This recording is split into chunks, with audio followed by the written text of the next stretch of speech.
Yeah. Good morning. Morning. Scoot you over a little bit. Hi, everybody. Good morning. And we're excited to be with you this morning. It's a rainy morning in Idaho, which we don't get much rain, so rain is a cool thing for us. Yep. Makes the grass green. Love it. So I had a thought. Dave and I were reading together a book. I was reading to him out loud from it. It's called Fearfully and Wonderfully Made. This is a hardback, so I don't have the cover for it. By Brand and Yancey, and it was written a long time ago. And it has a chapter about skin, and that got me thinking a lot about skin. And Dave and I read the chapter out loud to you when we were driving home from camping this week. And I started thinking about this idea of having skin in the game. And that idea was kind of exciting to me. What does that mean to you, honey, having, like if somebody asked you, do you have skin in the game? What does that mean? Well, it's a physical commitment. It's like, are you willing to be hurt? Are you willing to put your body, put your finances, put your heart in? It's a skin is a symbol of yourself, of like, okay, now I'm invested. I could be scratched, I could be cut, I could be scraped, because now I'm in the game. And especially like I used to play football, and it's a very physical game. And so, yes, when you're on the football field, you have lots of skin in the game because you're likely to come home a little beat up after the game. Yeah, I don't know why this makes me think of when I was growing up. Me and my brother would do some really crazy stuff. And one time we had bikes, and they weren't very fancy bikes, but somehow we had both of us on a bike, and we were going down this steep hill by our house, and we crashed, and it took the skin off my leg and kind of up my knee. Ouch. And of course my mom was furious at my brother, furious at me. I mean, I got rocks and stones in it and everything in the skin, but we were out there living life. We were taking a risk, and I left some skin on that road. Yes. So I think skin in the game, I don't know, it has everything to do with being all in, risking, being somewhere that feels dangerous. Yes. And it just seemed like such an appropriate topic for us right now with everything going on around the world. Right. And unfortunately, with all the social distancing, one of the things we're missing right now is having skin in the game. Yeah, we are. We're not allowed to touch. We're not allowed to hug. And so I think that's part of the loss we're all feeling is the lack of skin in the game as we've had to distance ourselves from each other. Yeah, I think those who are going out to protest feel a lot of skin in the game right now, because not only are there regulations and rules about not gathering together in large crowds because a pandemic's going on, but then there's the physical danger right now. I just read this morning about, I mean, my heart was just ripped in two by this this beautiful dark-skinned, I don't know what color she was, this policewoman who was sitting in her car in New York, at a riot, and someone walked up with a gun and shot her and killed her. I mean, she had skin in the game. She was there on the front line, and so, and I feel that way sometimes. I know this is such a small illustration, but I feel that way about being on social media. And thanks to all of you who are joining us. We're talking about the God with skin in the game. And what an appropriate thought, I think, for right now. But for me, social media feels like a lot of skin in the game because I'm an introvert, and I don't like attention of that type, I guess. And it feels loaded with risk to get on social media and just bare your life and tell everything in your soul and tell all your wounds and your past pain and everything that's happened between us. And sometimes You know, sometimes I'm like, I want to pull my skin out of the game. I'm like, too much skin in the game, too much skin in the game. I want less skin in the game. Do you ever feel that way? You're more of a skin in the game guy, I think, than I am. I think so. I'm here to assure you, honey, that it's okay. It's okay. We love your skin, and people love to see your skin in the game. So I think I'm here to remind her sometimes that it's okay. It's okay. That what you're doing, the way you're risking yourself, is a beautiful thing, and it's encouraging many, many people. Oh, look at him. He's so encouraging. I think skin is sensitive. Any way you think about it, I mean, all the sensory that's in every part of our skin, and to lose those sensory bits is to have leprosy, right? Is to lose the sensitivity in the skin where you don't feel pain anymore. Then that is heartbreaking loss, because Right. if we don't feel pain, we're in danger all the time. Yeah, I think the skin, obviously, not sure what your book said about this, but I believe many of our pain sensors are in our skin. Yes. And so, and many of our pleasure sensors are also in our skin. So putting our skin in the game opens up opportunities for pleasure and acceptance, but also opens up opportunities for heartbreak and pain, because we can feel it. We can feel it in our skin. And too often in our society, and thanks, I'm seeing a lot of people joining, so thanks to all of you who are coming on live to discuss this God with skin in the game. Thank you for joining us. I mean, the unfortunate truth is that we're judged by our skin, and women spend a fortune on our skin, because it's almost like put your best skin forward instead of put your best foot forward. You know, creams and moisturizers. I have really dry skin, so if I don't put a lot of stuff on my skin, my face hurts. Everything gets tight and my legs turn white, and I have just exceptionally dry skin. So it means skin requires a lot of care, but it also can be a place of great, because we get judged by our skin. Certainly, in Idaho, being as fair as I am, it's vital for me to go to the dermatologist on a regular basis, because we get direct sun here. We're in the high desert, and one of my biggest risks will be skin cancer. I've already had several precancerous lesions taken off of my body, and so to me, skin represents one of my greatest risks. Is the fact that I am a high risk for skin cancer. When we've gone to Africa, and we've been to Africa, I don't know, 4 times. 4 times. We've been to Africa, different parts of Africa, 4 times. Twice to Kenya? let's see, we've been to Uganda twice, twice to Kenya. We've been to Nigeria twice. twice, yeah.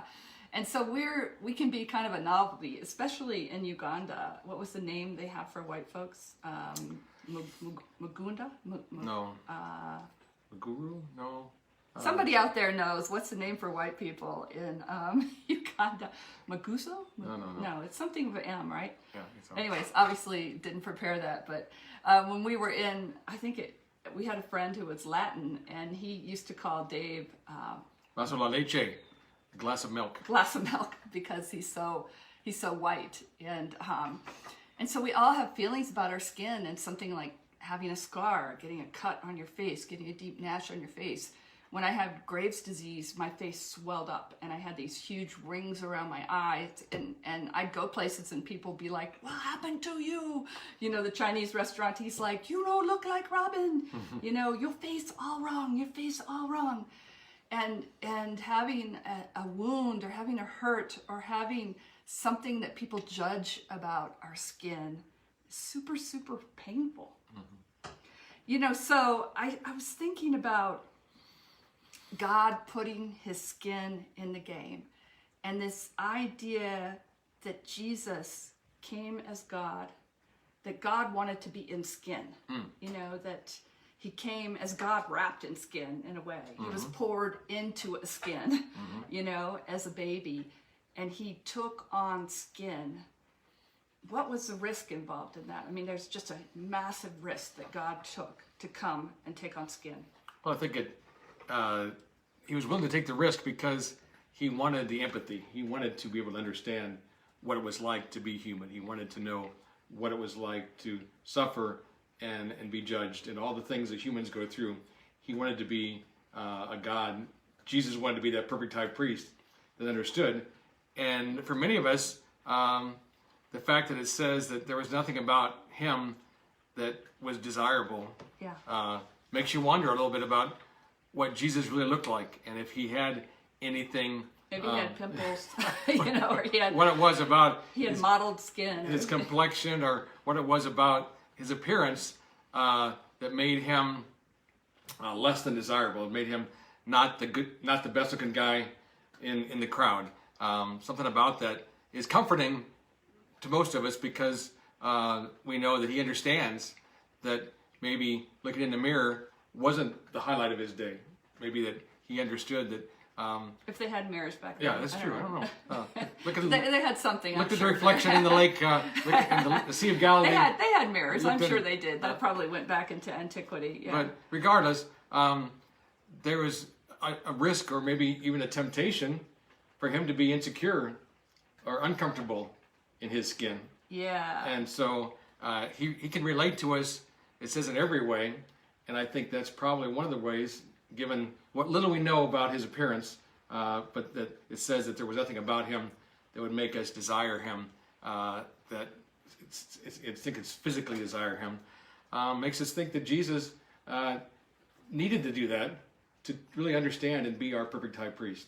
Yeah, how about you guys out there? Have you ever taken skin wounds, we'll call them, like felt judged because of your skin, or had people say things, or have you had seasons in your life where you weren't comfortable in your own skin, or maybe you're going through aging can be that way. You've really got to get comfortable with wrinkles and with weird marks on your skin and age spots and all kinds of things that happen as you get older.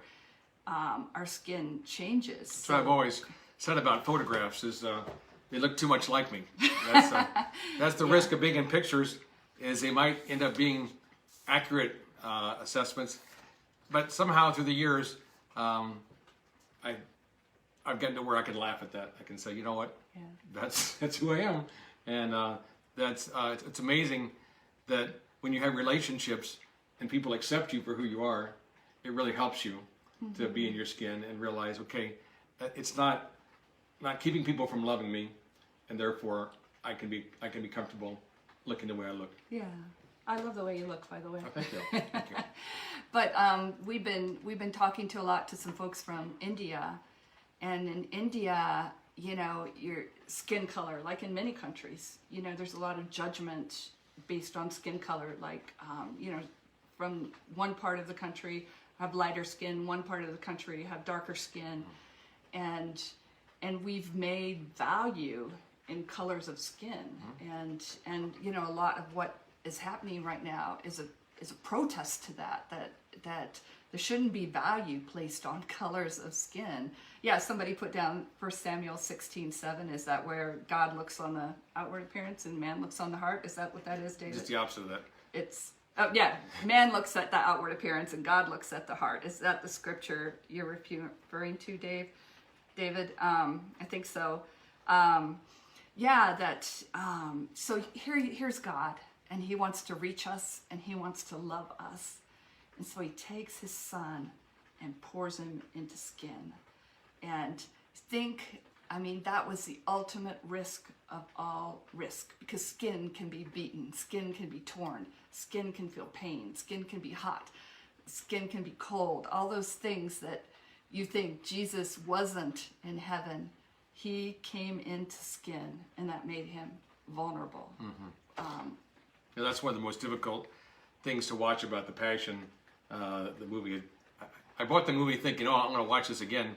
And I never have watched it again because it was just so disturbing to see, the torture and the way his skin was maligned, and the way the scripture says that you couldn't hardly even recognize him as being human.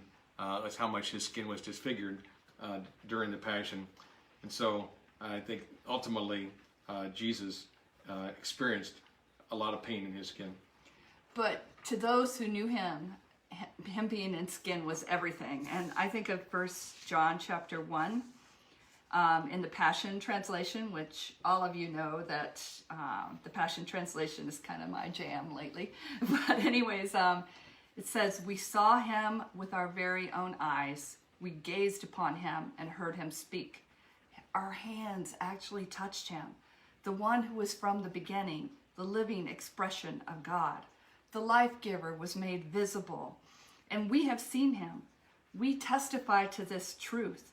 The eternal life giver lived face to face with the Father and has now dawned upon us. So we proclaim to you what we've seen and heard about this life giver, so that we may share and enjoy this life together. So in a sense, for John, being face to face with Jesus was being face to face with God. Like, imagine figuring that out. Wait a minute, you're God? And I am now touching God. You're touching, when you hug me, that's God hugging me. When you look in my eyes and you weep for me, that's God weeping for me. When you teach, that's God's words. But when you walk around and the dirt gets all over your feet, that's a God who's willing to have dirty feet. I mean, it must have been just this amazing sense of, of intimacy. Like, God wants to be that intimate with us. Right. And maybe they saw Jesus fall down and take the skin off his arm, or they saw him get, and just in day-to-day living, right. Or hurt his knee, or they're like, how do you wrap your mind around that? Right. That God was willing to be that vulnerable. That's to understand us. One of my favorite Christmas songs is "Mary, Did You Know?" And that really that realization that you're holding, you're carrying God, and you're caring for this child, which is God in the flesh. That's a beautiful thought. That is a beautiful song attached to it.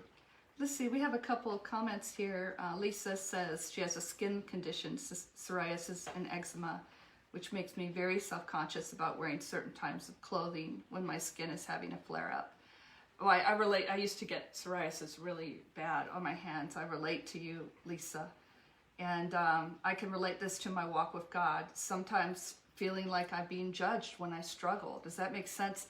Absolutely, that makes sense, Lisa. I feel that, like, we can take that judgment we feel in our bodies, and even the trauma, the body trauma, all the trauma of just not only the judgment of our bodies, but being treated badly because of our bodies, or being overlooked, or being, persecuted because of our bodies, creates trauma, and it affects how we see ourselves, but also how we see God and how we see God's church.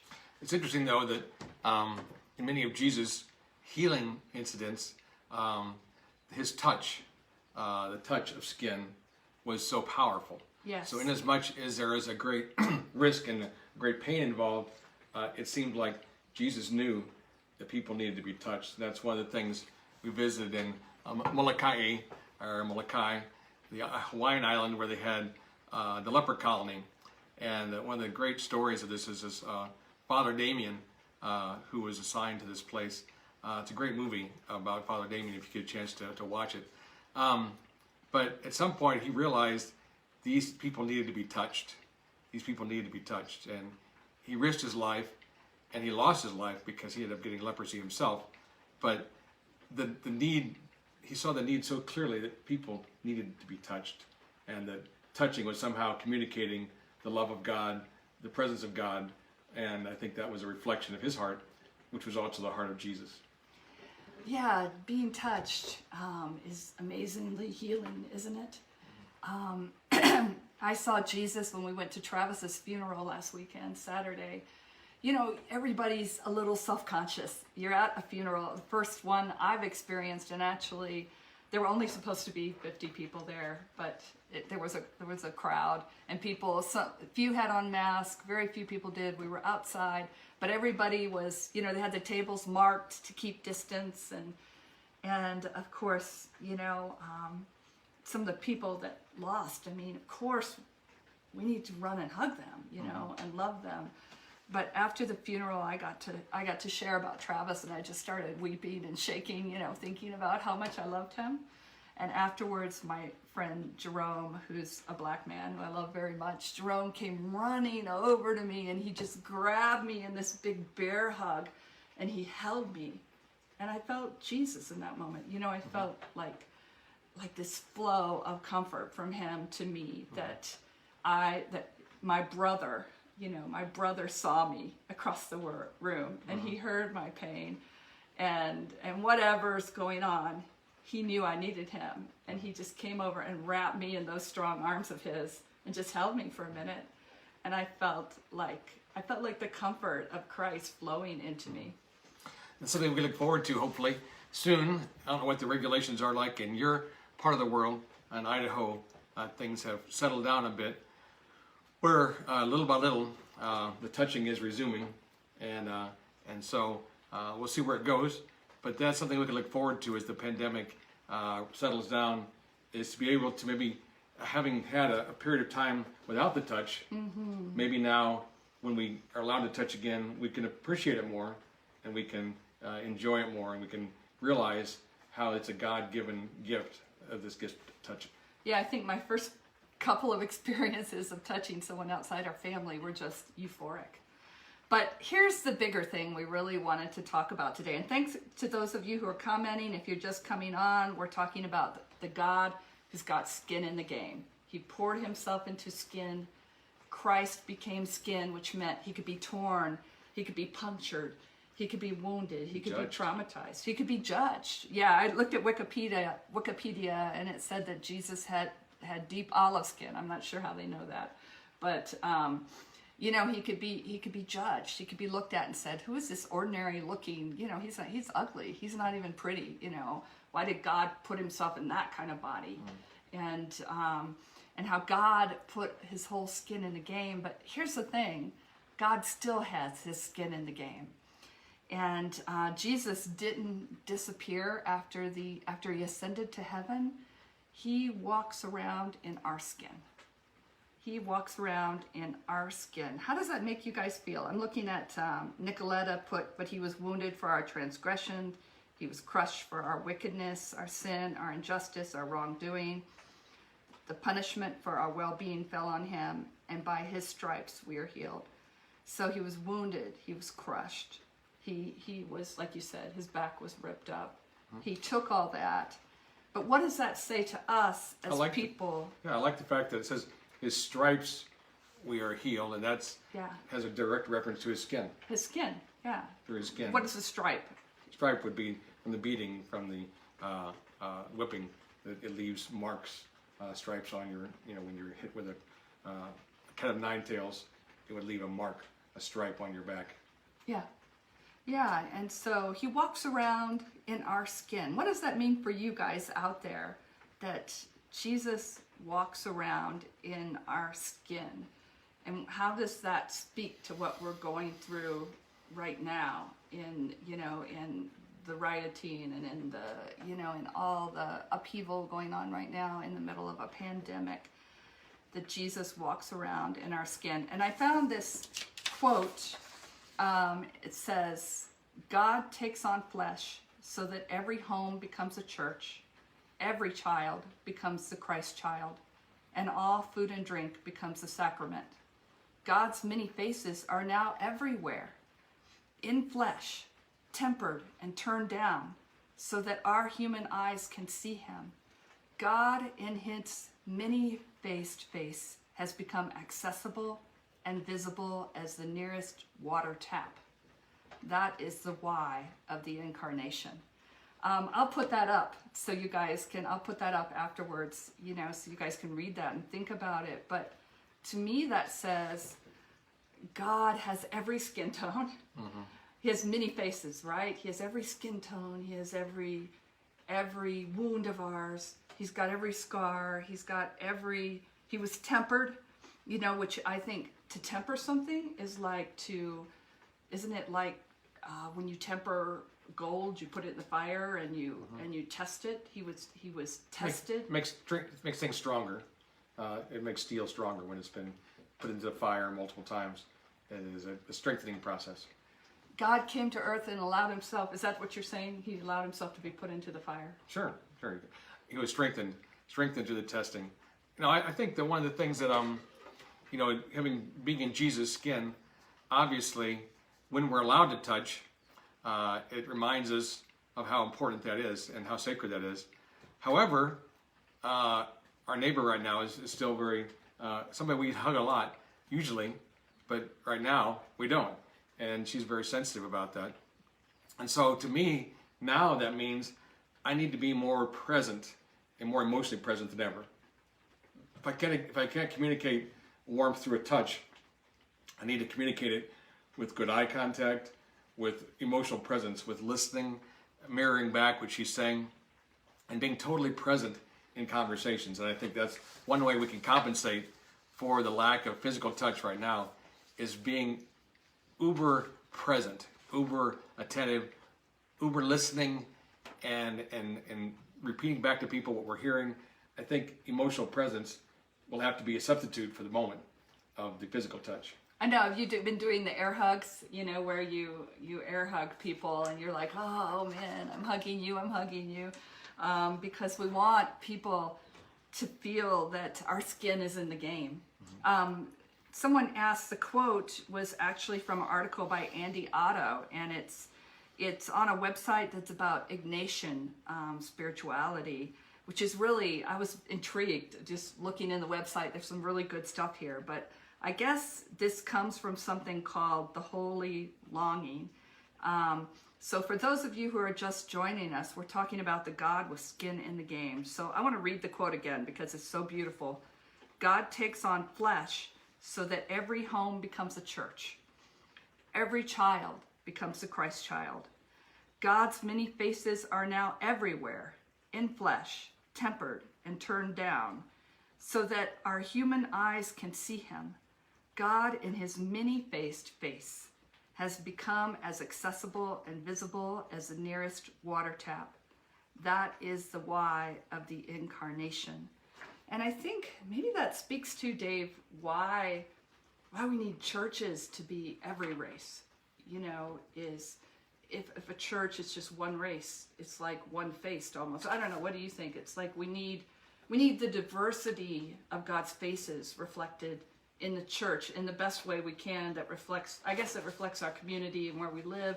If you live somewhere that's only one race, you're going to have, mm-hmm. more. It doesn't mean that God's many faces aren't there. Maybe that's not a good way of saying it, but God, the diversity even within people of the same color is staggering. Sure. And in each other, in our differences, in our wounds, in our different colors, in our deformities, in whatever we have going on, in our different weights, in our different ages, we reflect the many faces of God somehow. Well, I think it really reflects when people visit and notice the diversity. It reflects that there's a lot of acceptance, and that reflects the heart of God. It glorifies God. It makes God known, and that God sees and loves everyone as they are. And so when a church sees and loves everyone and accepts everyone, not just racially, but also economically, various viewpoints, that reflects God's nature. Because you think about in the creation, he put in Adam and Eve the genes, the DNA for every color. Yeah. For every color. It's all in there. It all started with the beginning, and so God from the beginning knew there would be all different tones and colors of people. And he created us with the ability, man with the ability to adapt different weather conditions or whatever. But that's in every one of us from the beginning. Our DNA, all colors are in there. And so I think being in a church that's multinational is a beautiful thing, because it reflects what God wanted from the beginning, is that we see each other through his eyes.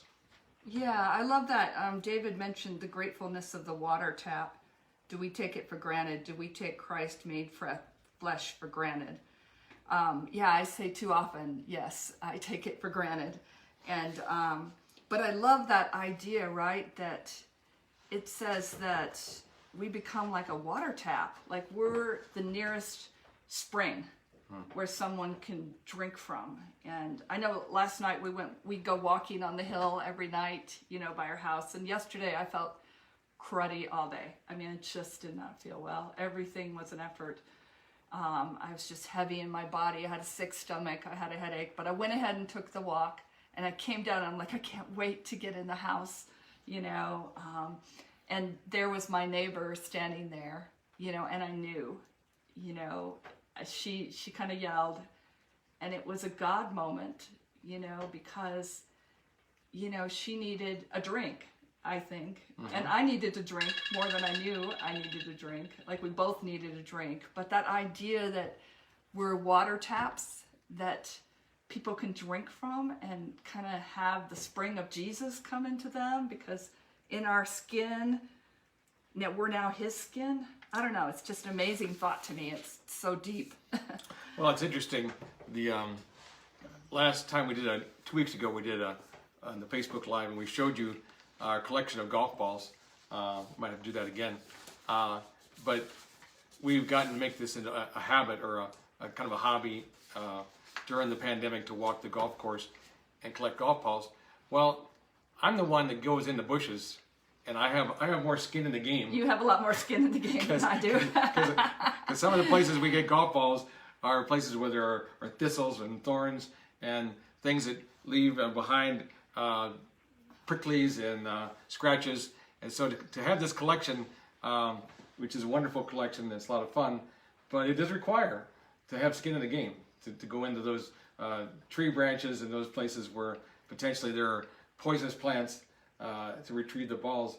To me, it is an illustration that if you want the pleasure of finding and of retrieving and collecting, then you got to put some skin in the game. Yeah, I got, yesterday I got bit by what it seems to be a venomous spider on my ankle up there. I was stepping in the grass and my ankles, usually I have my ankles covered, and something bit me. And those of you who know me, how many times have I been bitten by venomous spiders? Too many, and gotten blood poisoning several times. And usually right before we do important seminars, I've taken these spider bites. And one of them in Africa gave me a neurotoxin to where I was hallucinating and almost had to be evacuated off of the island. And, I've been carried across Mexico in an ambulance. I'm not, maybe I can boast in my weakness a little bit like Paul, but, there's a price to being on the front line. There's skin in the game. Yeah. And then Satan wants to make us afraid. He wants to make me afraid. Like, each time we go to Africa, it takes a massive, because I love the Africans. Once I get there, I'm like ecstatic. I love the church there. So, man, their spirituality is so inspiring to me. And I'm like drinking from the water tap, being over there with them. Right. But then those wounds come back, and then I get scared, to go again, right, to take more wounds. And I think that, interestingly enough, I love this book about Fearfully and Wonderfully Made. It's a great book. It talks about the different parts of the body, different systems of the body, and how amazing the human body is. But when you think about healing, the skin is where we can observe the healing the most. You think about, you maybe have healing in your arteries and things like that, and that's great, but you'll never see that. But when you have a skin wound, you actually get to watch this healing process go on, which is amazing. We take for granted the fact that, yeah, I got a scratch, I got a burn, oh, it'll be gone in a few days. Yeah, but the fact that the body knows how to reassemble these cells and how to reorganize and how to create new ones and how to close a wound, or how to mend a puncture, or how to heal over a scrape, it's a miracle. It's amazing. Even just to have your blood know how to clot itself when you cut yourself to stop the bleeding. We take for granted the bleeding will stop. That coagulation process, I used to sell anticoagulant drugs, so I understand the coagulation process. That's a very complicated chemical process to create the clots that needed to stop the bleeding. And so in our skin, we get one of the best examples of God's healing power, and how wounds can be healed and how things can be made new again. And so I think we can understand that pain can come, but hopefully we can see the beauty and the wonder of God as He heals our skin. I think that's a great example of God's power that can also go into healing other parts of us as well. So there's a condition in the body called hypersensitivity, and it's one of the most important conditions in the skin. Is that when one part gets injured, it becomes hypersensitive, and so now the whole body, the whole skin gets involved, and the pain cells near the site of the entry have become 10 times more sensitive to pain, and they turn up the volume of their pain. They become hypersensitive, and so now the whole skin is going to, blood's going to come there. The skin is going to be working on healing that wound, and that hypersensitivity in that one place informs the whole body. Like, you need to rest, or you need to take care of this part. Like yesterday, I had my foot up with ice on it, and putting antibiotic and tea tree oil because I had this very inflamed looking bite, and the whole body gets involved to take care of the hypersensitive parts. So here's the thing. Here's where this is really going today, I think, is, okay, we're the body of Christ, and as a church, and that body has a skin, and we're all the skin. All of our skins make up the skin of the body of Christ. And we've got hypersensitive parts in us that have taken wounds.